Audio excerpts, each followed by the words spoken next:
Kung hindi kayo dumating. Ano po? Wala kami sana may sayang kung hindi kayo dumating. Wala kayong maisaing. Opo. Paano yan? Pag hindi kami dumating?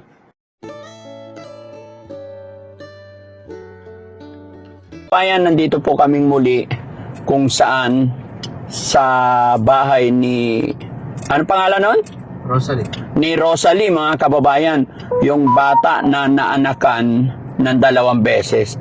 At ito, kaya kami nandito mga kababayan dahil nag-message po si Ma'am Alice Infante. Ayon sa kanya mga kababayan, DF, nagpadala ako ng 2,000 para kay Rosalie. Sobrang naawa ako sa nanay niya. Nanay din po kasi ako. Kung pwede, pambili nyo ng bigas. At yung sobra, kayo na po ang bahala. Yan, galing po yan kay Alice Infante. Ayan. So, Ma'am Alice Infante, kung mapapanood mo ang video ito, maraming salamat po. At eto, nandito na kami sa bahay ni Rosalie. At dire-diretso na lang po tayo mga kababayan. Ayun siya yata. Sakto. Ayan. Samahan nyo ako mga kababayan para puntahan. Di ba siya yun? Tara, puntahan natin. Dala kayo ng isang sakong bigas. Kuya Rizky, Hello po, good morning. Nandiyan si Rosalie?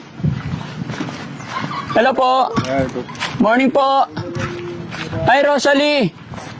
Good morning, kumusta ka na? Ha?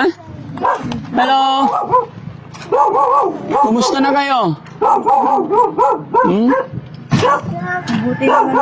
Oo. Rosalie, kaya ako nandito, pwede ba? Ano ginagawa mo? Pwede ba umakyat? Ayan, akyat tayo. Ano niluluto mo? Ha? Nagsasaing. Ay, nagsasaing ka. Kanin yan? Pang ilan? Ilan tao kakain? 10. 10. Bakit? Rosalie, dikit ko to. Okay lang? Lapit ka dito, be. Ayan. Inasahan mo ba na makakabalik kami dito? Ha? Bigla. Mapasok ka bro, mainit. Rosalie, may dala kami bigas. Dinalan ka namin sa sakong bigas. Salamat po. Okay. Dito ka, halika. Hindi na ako papasok dyan sa loob kasi natutulog yung anak mo. No? Dito ka. Ayan mga kababayan, siya po yung nanay na 15 years old. No? At may anak na 2. So, Rosalie, nung nag-upload kami, okay na yan, baka matuwad yung kaldero. Nung nag-upload kami, napanood ng kababayan natin, bagamat hindi niya sinabi kung taga saan siya, sabi niya, DF, nagpadala ako ng 2,000 para kay Rosalie. Sobrang naawa ako sa nanay niya. Nanay din ako. Sana kung pwede ipambili nyo ng bigas. At yung sobra, kayo na po ang bahala. Yun ang sinabi ni Ma'am Alice Infante. Ano? Yun ang reason ba't nandito at napadaan kami bigla dito. Salamat po. Okay. So, kaya ang ginawa ko, nagdala ako ng bigas, tapos ibibigay ko na lang sa iyo yung 2,000. No? Kumusta ka naman? Ayos naman po. Kumusta yung mama at papa mo? Ayos na. Ha? Nagtatalaba po siya. Nagtatalaba ang nanay mo. Tapos ikaw nagluluto dito. Opo. Oh. Anong ulam nyo ngayon? Wala pa po. Wala. Bakit wala? Ito kanin. Opo. Ingat kayo, baka masunog yung bahay. Dapat itong sahig, sinapunan muna ng lata, ano? Kasi baka masunog. Makanin yan talaga? Opo. Malakas ang apoy. No?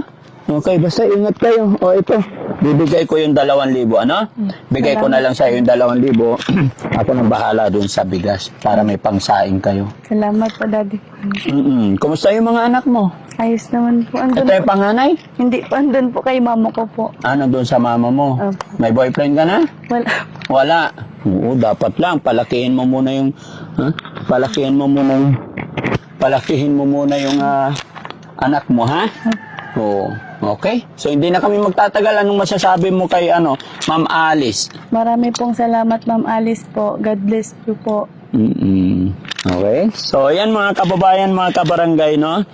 Kami po ay biglang napasyal dito para maiabot yung tulong pinansyal na pinadalan sa atin ng ating kabayan na si Ma'am Alice. Kaya, Ma'am Alice Infante, maraming salamat po. Kita nyo naman kung gaano kasaya.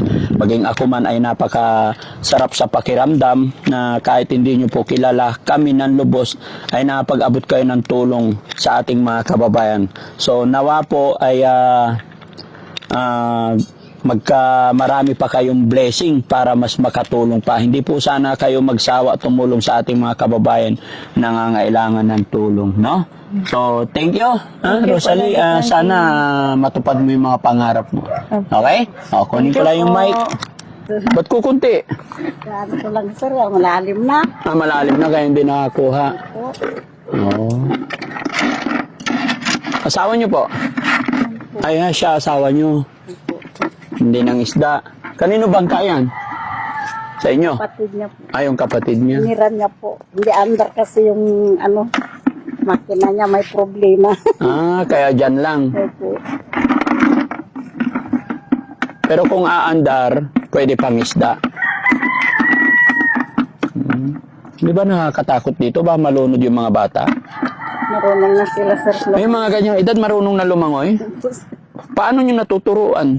Sila na sir.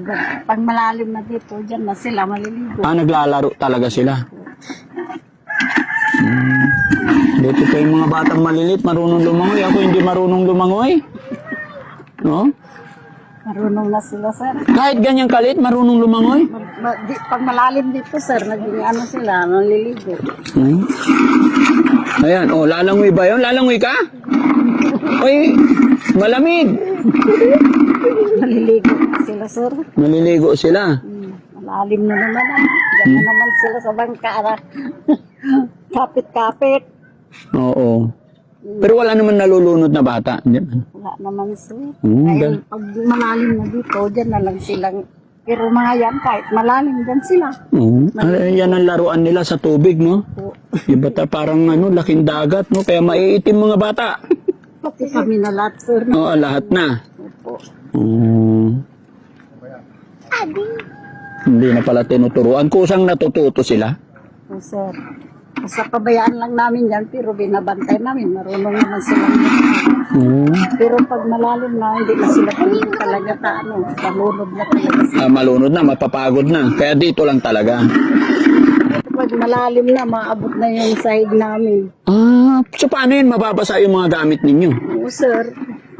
Hirap itaas-taas kung saan. Mahirap itaas. Hindi ba pwedeng itaas nyo na lang ulit yung bahay? Patingin to na Kaya siguro ganyan na lang ang bahay, no? Nay, may tanong ako, wag mo sanang mamasamain. Bakit ganyan kakalat yung bahay ninyo? Wala nang paglagyan. Wala nang paglagyan. Maaari siguro akala ko, kinalat ng alon. Ha? Kasi mga bata sa pag naglinis ka, kalat na naman. Paano yung mga damit nila pag magbibihis? Buwanan yata yung paglalaban nyo, Nay? Isang buwan? Sir, lagi nga akong sir, ininot-inot ko lang. Ano yung iniinot-inot? Yung gunti-gunti lang. Konti-konti lang. Dahil yung tubig ang problema dito sa amin. Po? Tubig. Tubig ang problema. Saan kayo pala kumukuha ng tubig panlaba? Sa balon po. Saan ang balon dito? Doon pa po, sir. Malayo. Yun ang problema pala dito mga kababayan, kaya ganun. Nasa tabing dagat, pero yung panglaba, panligo, Sa balon. sa balon, yun ang mahirap i-provide, no? Napakahirap ng kababayan natin dito sa laylayan talaga, no? Kita mo, napakahirap pag ikaw din ang titignan mo yung sitwasyon dito, hindi mo alam paano ka mamumuhay, lalo na pag hindi ka pasanay. Gaano na kayo katagal nakatira dito, Nay? Hindi ko na alam, sir. Matagal na. Matagal na? Hindi nyo man naisip maglipat na ibang lugar? Wala kaming lupatong, sir. Wala kaming lupa na. Wala kaming lupa. Dati? Walang lupa. Tay! Ngayon, first time natin makausap si Tatay. Anong pangalan nyo, Tay? Roger. Tatay Roger. Kayo po yung tatay ni Rosalie. Ilang taon na po kayo, tay? 62 na po. 62 na. So nakakapaglaot pa kayo.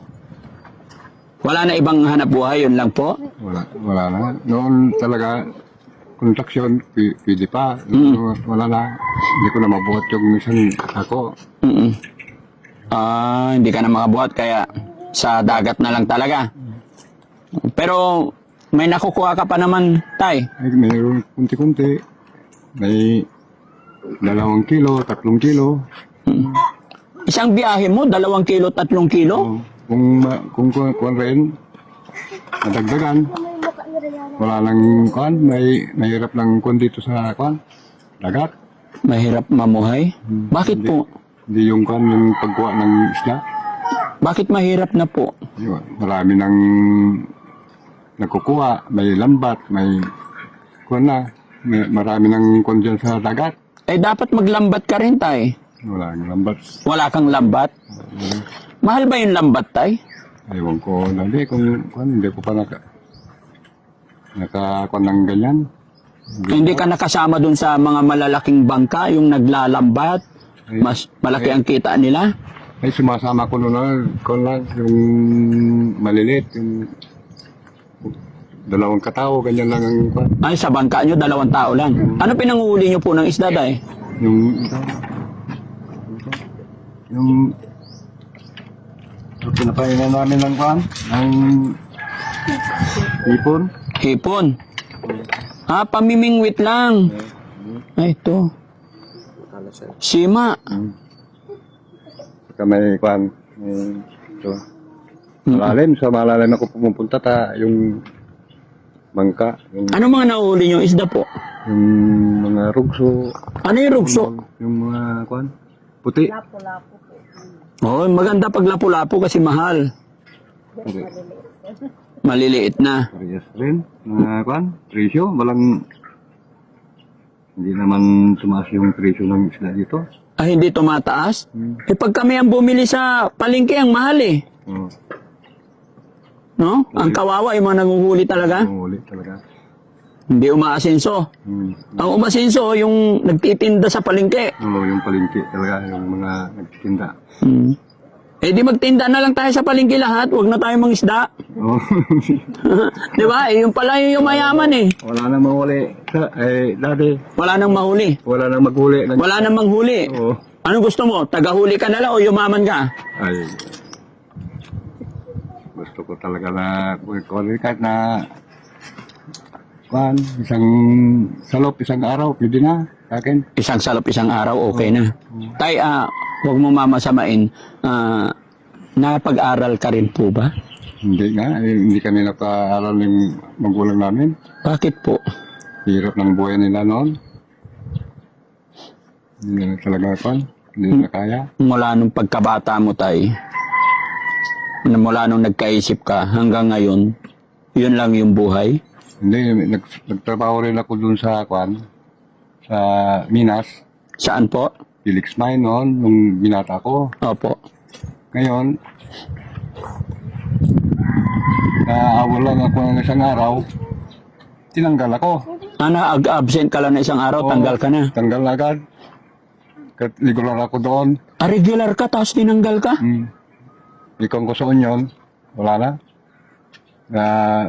3 taon ako doon na naghintay, wala.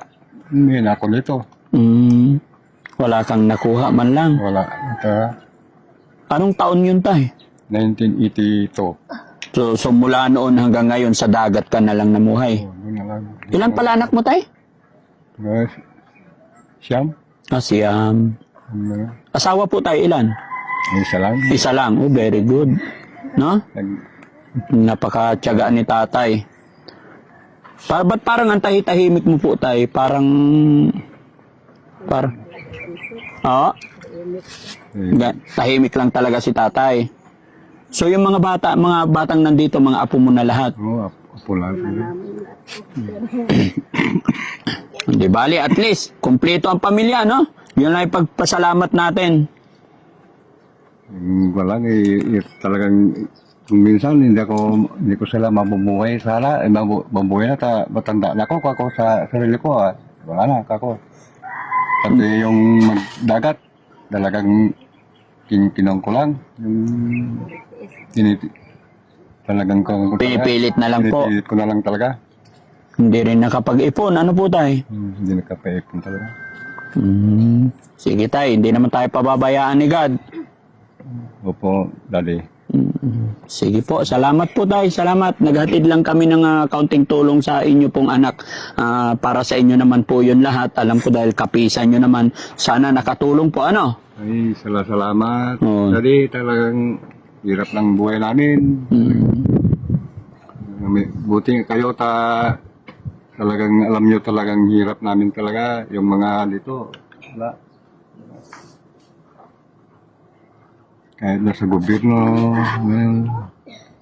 mayroon ng kunti. Pinipili lang. Pinipili. Tay, ito, nararamdaman ko talaga yung kalungkutan mo.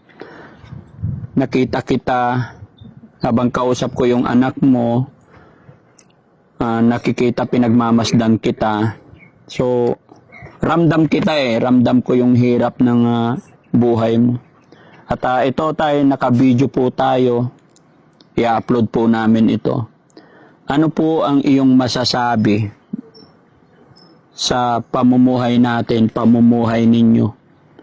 Bakit sa dinami-dami ng mayayaman, tayo mga nandito ay hindi nakakaahon? Bakit po kaya? Ano ang iyong masasabi, tay? Sa ko talaga, nagsisisi ako, hindi ako nag-aral talaga. Para kung ko sana yung mga anak ko at saka po. Ngayon, wala na. Wala akong magawa. Talagang ganyan lang talagang buhay ko. Yung may pag-aaral ko sana kako, kahit na lang.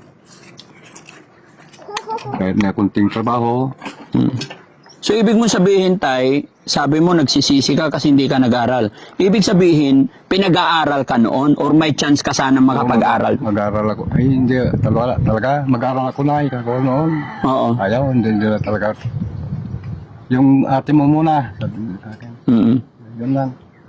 Yung babae ang pinag-aaral nila. Napagtapos naman. Oo. Kumusta naman siya ngayon, tay? Matagal na namatay yun, doon sa Maynila. Namatay. So, ikaw gusto mo mag-aral, hindi ka pinag-aral. Siguro sa kawalan, kahirapan ng buhay. Hirapan talaga. Kasi yung mga magulang, lagi natin sinasabi kasi mga kababayan, no, gusto kong pag-aralin yung anak ko. Lagi natin sinasabi sa mga anak natin, mag-aral ka anak. Yan lang maipapamana namin. Pero ang tanong, di ba? Sa kahirapan kasi ng buhay, hindi naman nasusustentuhan lahat. Kaya minsan yung bata talaga, hirap din siya mag-aral dahil sa kahirapan ng buhay, no? So sana magkaroon sana tayo ng yung maayos na paaralan ng mga bata, no? Sige tay, maraming salamat po tay. Alis na po kami. Wala kung hindi kayo dumating. Ano po? Wala kayo na sana may sayang kung hindi kayo dumating. Wala kayong maisaing. Opo. Paano yan? Pag hindi kami dumating, saan kayo kukuha? Wala. Ay, magkwan muna ng kwan. Magtalaba muna, sir, bago, binta. Doon. Maglalaba muna, nay? Hindi, magtalaba na. Ay, magtalaba. Paano kunti lang yung nakuha mo, nay? Dagdagan. Mamaya, kunti. Pag nagtalaba ka, nay, magkano naman ang kikitain mo? Minsan po, 200 yun lang. Tapos bibili na ng bigas. Sa 200. Saan nyo ibibintay? Marami rin bibili dito. Sa sa Makalaong. Ano yun? Bibiakin nyo muna. Sir. Tanggalin sa bahay po. Kaninong talaba yan at walang may-ari? Wala po. Yan. Basta hanap-hanap lang kayo dyan sa Bakawan? Opo, sir. Buti na lang. Yun ang reason kaya bawal tanggalin yung Bakawan kasi pag nandyan talaga hindi mo rin mauubos yung talaba dyan, no? Opo, sir. Pero nakakapit sa talaba, di ba? Ay, nakakapit yan sa Sa bato. Sa bato. Okay, sige, galing. Salamat po. Salamat po. Okay, thank you. Rosalie, thank you. Ingat ka. Maabot ang tubig pala dito. Hello po. No?